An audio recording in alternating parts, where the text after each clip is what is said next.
Ayodhya gangrape मामले में Samajwadi party के मुखिया अखिलेश यादव ने बलात्कारियों का बचाव करते हुए भाजपा पर चुनावी साजिश का आरोप लगाया।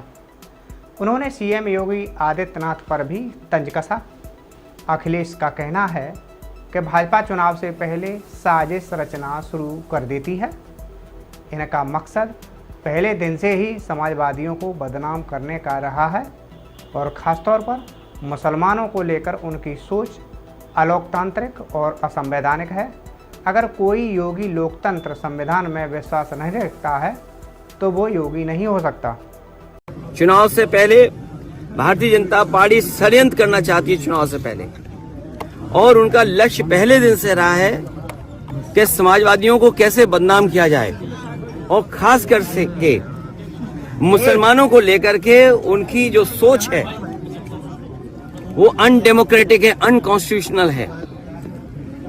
ये सोचिए एक मुख्यमंत्री योगी, तो इसका मतलब ये है कि अगर कोई योगी अगर वो लोकतंत्र पर भरोसा नहीं करता है और कॉन्स्टिट्यूशन पर भरोसा नहीं करता, वो योगी नहीं हो सकता है।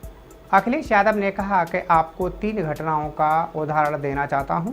पहली घटना हाथरस की है, जिसमें भाजपा विधायकों और नेताओं ने एक साधु के कार्यक्रम की अनुमति के लिए लिखा था, लेकिन प्रशासन ने ठीक तरीके से इंतजाम नहीं किए और नतीजा ये हुआ कि बड़ी संख्या में लोगों की जान चली गई।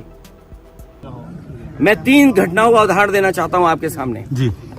पहली घटना हाथरस, जिसमें एक साधु संत के कार्यक्रम के लिए परमिशन के लिए भारतीय जनता पार्टी के विधायक और नेताओं ने लिखा था, लेकिन जो प्रशासन को काम करना चाहिए था उस जिम्मेदारी से सुरक्षा और उन चीजों का इंतजाम करना था, वो नहीं किया, जिसका परिणाम ये हुआ कि बड़ी संख्या में लोगों की जान चली गई।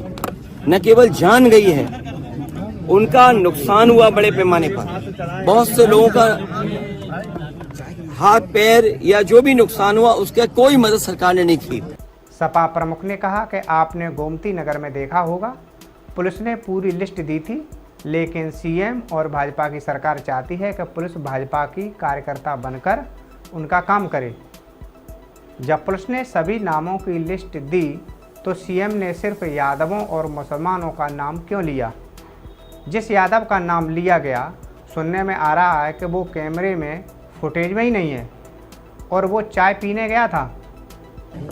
दूसरा आपने देखा होगा गोमती नगर में जो भी बना हमको दे देना। और जब मुख्यमंत्री ने सदन में ये कहा, सूची तो हालांकि बहुत लंबी थी, इसमें पुलिस का दोष कम है, पुलिस तो पूरी सूची दी थी, लेकिन भारतीय जनता पार्टी के जो मुख्यमंत्री और सरकार वो ये चाहती है कि पुलिस भी भारतीय जनता पार्टी की कार्यकर्ता बन जाए।